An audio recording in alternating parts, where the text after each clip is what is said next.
Hi friends, welcome to our channel. நம்ம இன்றைக்கி என்ன பார்க்க போகிறோன்னு பார்த்தீங்கன்னா, சூப்பராக சுட சுட பப்ஸ் வீட்லேயே ஓவன் எதுவும் இல்லாமல் நம்ம வீட்டில் உள்ள தவாவில் எப்படி ஃப்ரை பண்ணலாம், ரொம்ப எண்ணெயில் பொரிச்சு எடுக்காமல் தவா ஃப்ரை எப்படி பண்ணலாம் ஈஸியாக அப்படின்னு தாங்க பார்க்க போகிறோம். வாங்க வீடியோக்குள்ளே போகலாம். அதுக்கு முன்னாடி நம்ம சேனலில் புதுசாக பார்க்கணும் சப்ஸ்கிரைப் பண்ணி பெல் ஐக்கானை கிளிக் பண்ணிங்க. அப்போ தான் நம்ம நெக்ஸ்ட்டு போகிற வீடியோ உங்களுக்கு வருங்க. இப்போ வந்துட்டு நம்ம வீட்டில் வந்துட்டு பார்த்திங்கன்னா சென்னையில் சரியான மழைங்க. டெய்லியும் சென்னையில் சரியான மழை பார்த்துங்க. நம்ம வீட்டில் ஒரு பவுல் எடுத்தாச்சு. பவுலில் மைதா மாவு எடுத்துக்கிட்டோம். ஒரு 2 கப் அளவு மைதா மாவு எடுத்துக்கிட்டோம். மைதா மாவில் நல்லா கொஞ்சம் சால்ட்டு போட்டுங்க. தேவையான அளவு சால்ட்டு போட்டுட்டு உப்பு இருந்தால் கல் உப்பு இருந்தால் அதை நுணுக்கி நல்லா சால்ட்டாக்கி போட்டுங்க. ஏன்னா கரையாதில்ல, மாவாக இருக்குது.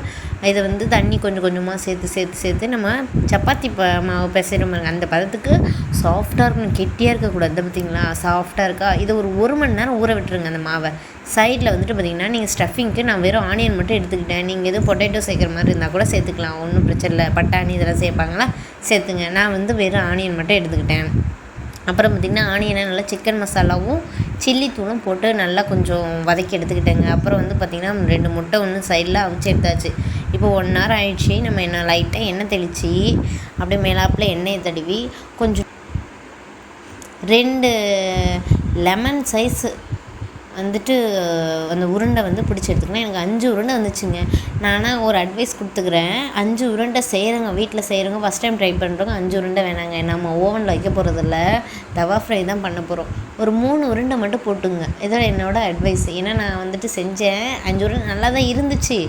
இருந்தாலும் அந்த உள்ளே இருக்கிற அந்த ஸ்டஃபிங் கீழே இருக்கிற மாவு மாதிரி ஒரு மாதிரி இருந்துச்சு. அதான் சொல்கிறேன். 3 உருண்டை போட்டு எடுத்துங்க.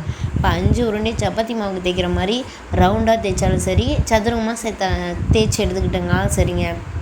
தேய்ச்சி எடுத்துங்க. தேய்ச்சி எடுக்கும் பொழுதே நல்லா மாவு போட்டு, ஐயோ மாவு இதில் போடணுமா, மாவு போட்டால் வராது அப்படிலாம் இல்லைங்க. மாவு போட்டுங்க. போட்டு 5 தேய்ச்சி எடுத்துக்கிட்டு அடுத்து வந்து ஒரு ரோலை வந்து முன்னாடி வச்சுருவோங்க. வச்சுட்டு அதில் லைட்டாக ஆயில் அப்ளை பண்ணிவிட்டு அதுக்கு மேலேயே மைதா மாவு போட்டு இன்னொன்று தேய்ச்சி வச்சுருக்கோம் பார்த்திங்களா மைதா உருண்டை, அதையும் எடுத்து போட்டு அதுக்கு மேலே எண்ணெய் ஊற்றி அதுக்கு மேலே மாவு போட்டு ஸ்ப்ரெட் பண்ணி மறுபடியும் அதுக்கு மேலே இன்னொன்று தேய்ச்ச உருண்டையை வச்சு அந்த மாதிரி 5 வச்சிடணுங்க. மேலே அந்த லேயரை வச்சுட்டு கொஞ்சம் மாவு போட்டு நல்லா இன்னும் கொஞ்சம் ஸ்ப்ரெட் பண்ணி விட்டுக்கலாம். பெருசாக ஸ்ப்ரெட் பண்ணி விட்டுட்டு அதை என்ன பண்ண போகிறோம் அப்படின்னா, பீஸா கட்டர் இருந்தால் பீஸாலே கட் பண்ணுங்கள். என்கிட்ட பீஸா கட்டர் இல்லை. ஸோ நான் வந்துட்டு கத்தி எடுத்துக்கிட்டேன். வீட்டில் இருக்கிற பொருள் கத்தி தான் நம்மக்கிட்ட இருக்கும், யூஸ் பண்ணுறோம்ல எப்பயுமே. அதனால் கத்தி எடுத்துக்கிட்டேங்க. கத்தி எடுத்துக்கிட்டு 4ஆக போட்டாச்சு. 4 கூறாக போட்டு இப்படி வந்துடும். நமக்கு முக்கோணம் மாதிரி வந்துடுங்க. ஒரு பீஸும் நமக்கு முக்கோணம் மாதிரி வந்துச்சுங்களா. அந்த முக்கோணம் மாதிரி வந்ததை நம்ம என்ன செய்யணும்னா மறுபடியும் எடுத்து வச்சு தேய்க்கணும்.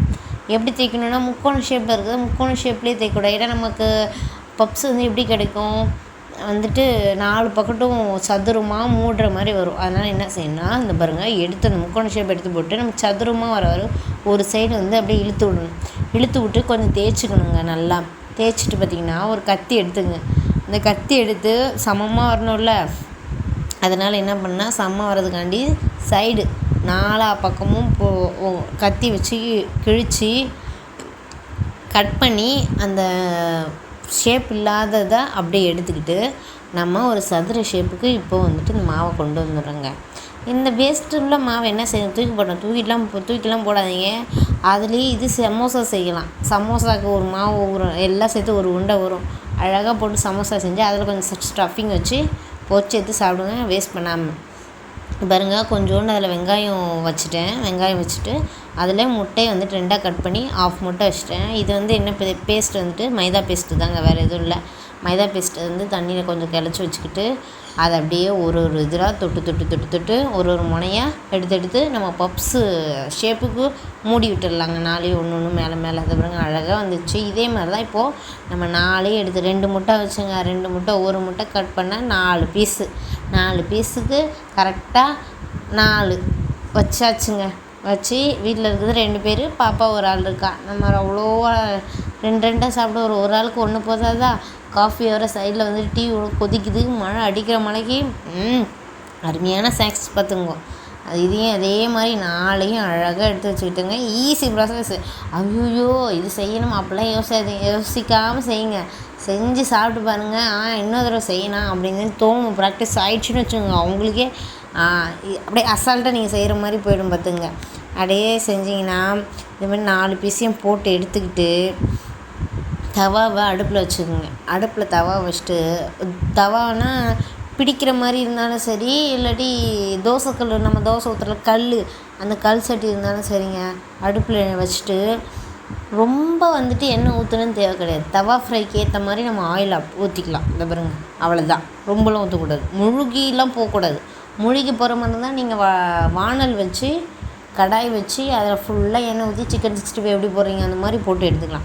நான் இப்போ பார்த்தீங்கன்னா தவா ஃப்ரை ஊற்றுற மாதிரி எண்ணெய் ஊற்றி அதில் ஒன்று ஒன்றா 4 பீஸையும் அழகாக எடுத்து வச்சுட்டுங்க.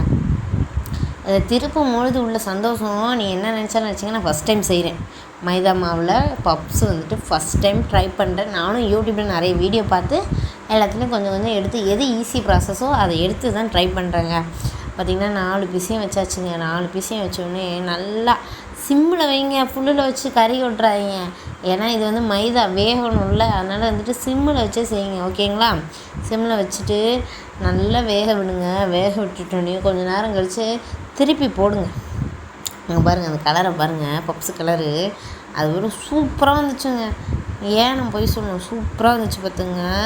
அதே மாதிரி இந்த சைடு பகுதி வந்துட்டு நம்ம மேடு பள்ளமாக இருக்குல்ல, நம்ம ஓவன்னா தெரியாது, இது அடுப்பில் ஏதாவா ஃப்ரை இல்லையா, அதனால் ஈவனாக வெந்திருக்குமான்னு சொல்ல முடியாது. நான் என்ன பண்ணிட்டேன், சைடெல்லாம் 2 சைடெல்லாம் திருப்பி வச்சுலாம் இது பண்ணேன், ஃப்ரை பண்ணேன். அப்புறம் வந்து டீ ரெடிங்க, பப்ஸு ரெடி.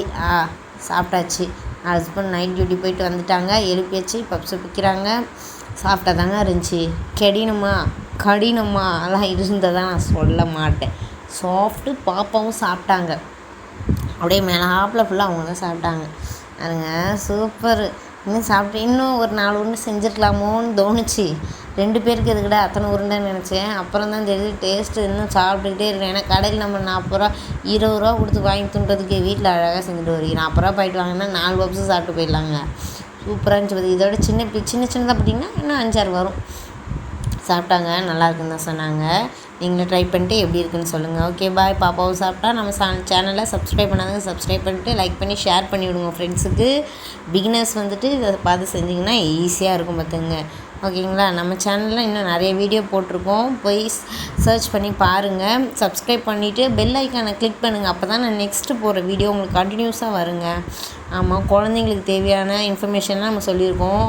நம்ம சேனலில் பிடிச்சிருந்தால் லைக் பண்ணி ஷேர் பண்ணி விடுங்க. ஓகே, பாய்.